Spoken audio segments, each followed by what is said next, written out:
All right, folks, the MAGA fan base is in full-blown panic mode right now over this meeting that Donald Trump had with Zohran Mamdani. They are collectively melting down on social media because they expected Trump to push Mamdani around and to bully him and embarrass him in front of the entire media. But in reality, Donald Trump praised Mamdani, said he would love to live under him in New York City, and said he's going to do a great job. And MAGA is stunned. They're responding with anger, disbelief, or just straight up coping with what they saw today. So I want to show you some responses from MAGA that I thought was especially funny. But before I do any of that, make sure to subscribe to the channel, drop a like on the video, comment, let me know what you think about this story. Let me know what you thought about the meeting.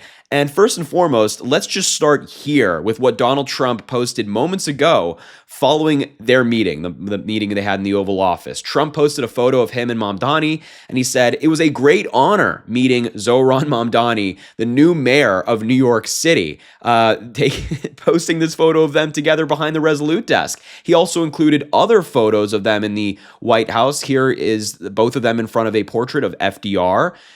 Here's more, a zoomed out version of that very portrait. Here's one of just Mamdani in front of the portrait. And this is a photo that Donald Trump is posting. He's posting singular photos of Mamdani in the White House. I mean, it's a total love fest. Here's more of them talking while looking out on that ugly patio that Donald Trump put in place of the Rose Garden. But they're like hanging out like they're friends. Donald Trump is posting photos with him like they're friends. And some of the MAGA fans in the comments are not having it. For example, this person says, "Be careful, Mr. President. The devil often disguises himself as something good or appealing, making it difficult for people to recognize his true nature. This tactic of deception is highlighted in the Bible, where it states that even Satan can appear as an angel of light to mislead others." So the MAGA fans now believe that Mamdani is Satan and he has deceived Donald Trump.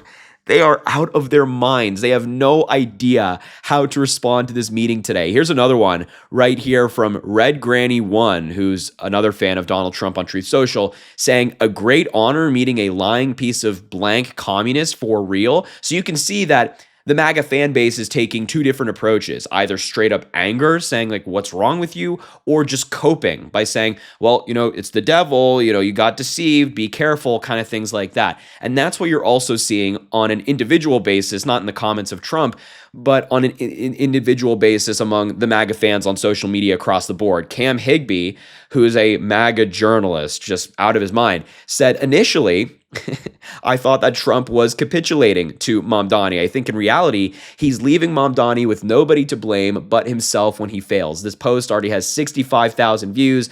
MAGA is eating it up, 3,000 likes. And this is just another example of cope. They're just trying to come up with a way to make it seem like Donald Trump won the meeting. And so Cam and other MAGA fans are trying to make it seem like Donald Trump is playing 4D chess. He's just ahead of the opposition, and he planned this meeting to go exactly like it did this entire time. And they just think Donald Trump is like a genius, and he's outsmarting everybody, I should say. When in reality, Donald Trump just fell in love with Mamdani. I think it's as simple as that. He folded like a lawn chair. Right? Donald Trump on social media, in the media and whatnot, will talk a big game saying, "Oh, Mamdani is a communist. He's going to destroy New York City." And then an hour with Mamdani in the White House, and he comes out saying, yeah, I think he's actually going to be a great mayor. And MAGA just can't handle it because they've gotten their marching orders from Donald Trump. Their marching orders were, he's a communist, he's going to destroy New York City, and that's the line. And now Donald Trump has completely reversed course, and it is so funny to watch them deal with that. Here's another one. Julia Manchester, a journalist for the White House from The Hill, said a text from a GOP operative on the Trump-Mamdani meeting, striking a similar tone, saying, quote, "To be honest, I think this pours gasoline on the internal war within the Dems. Hakeem Jeffries won't talk or work with him, but Trump is open to working with him, further forces Dems to fully embrace Mamdani and his agenda." Well, it seems like the Democratic Party as a whole has already embraced Mamdani. So if Donald Trump's goal was to make Democrats like Mamdani more,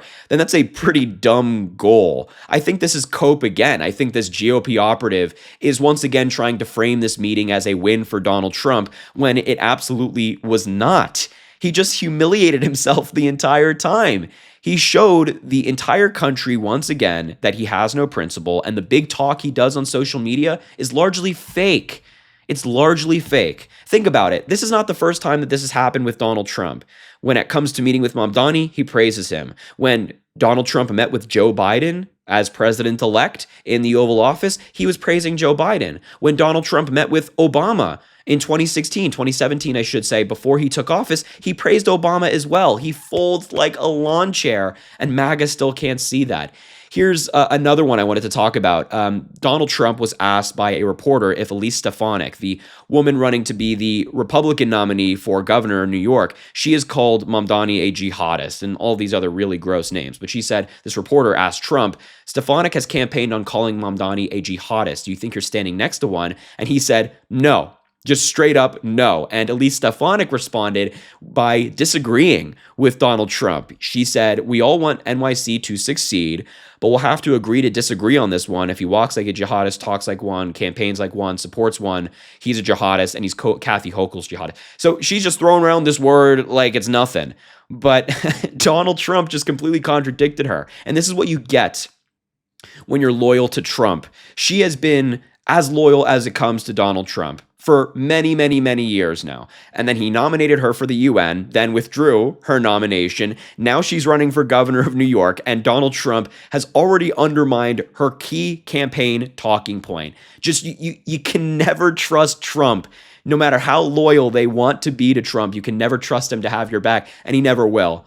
And this is just further proof. Elise Stefanik is really trying to clean up the house right now with this, bullshit, crappy tweet. Here's another one from Laura Loomer, one of Donald Trump's biggest, most ardent supporters, said wild to allow a jihadist communist to stand behind the president's desk in the Oval Office. Sad to see. Even she's going after Donald Trump. And then she put forward this interesting approach to this meeting, saying, why did Zelensky receive a harsher welcome at the White House than Mamdani? Interesting. If socialists are doing a good job, then I guess nobody needs to vote them out during the midterms. If you're a Republican, why not just stay home in 2026 and 2028, since Mamdani's policies are amazing? I'm confused. No need to oppose the left, I guess. I guess socialism is comfortable now. No need to vote for the GOP in 2026 is the message I'm getting from that. Am I missing something? Well, look, if that's the message that Republicans want to take from this meeting, good.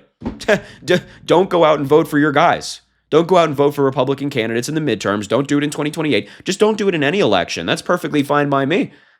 If the Republican voters want to stay home and they don't want to support I'm not going to stop you. I encourage it. Actually, I will back your idea. And I think it's a great idea from Laura Loomer. Stay home. Don't vote. Don't vote, MAGA. And here's the final one I want to show you. JD Vance on extra copium. He's coping extra hard. He responded to a clip of Donald Trump and Mamdani. The reporter asked Mamdani if he still stands by his comments saying that Trump is a fascist. Trump said, that's okay. You can just say yes. It's easier than explaining this. And JD Vance responded by saying, POTUS has a lot of good moments, but this is an all-timer. It seems like JD Vance is a little upset because it appears that Trump likes Mamdani more than he likes JD Vance. He has never spoken that positively about JD Vance in front of anybody. But when it comes to Mamdani, he loved him. He was slobbering all over Mamdani. So you're seeing that MAGA doesn't know what approach to take. Some people are angry. Some people are in disbelief.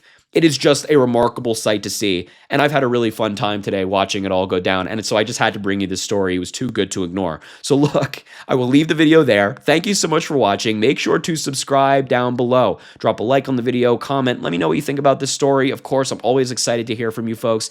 And as I always say, I greatly appreciate you. And I hope you have an amazing rest of your day.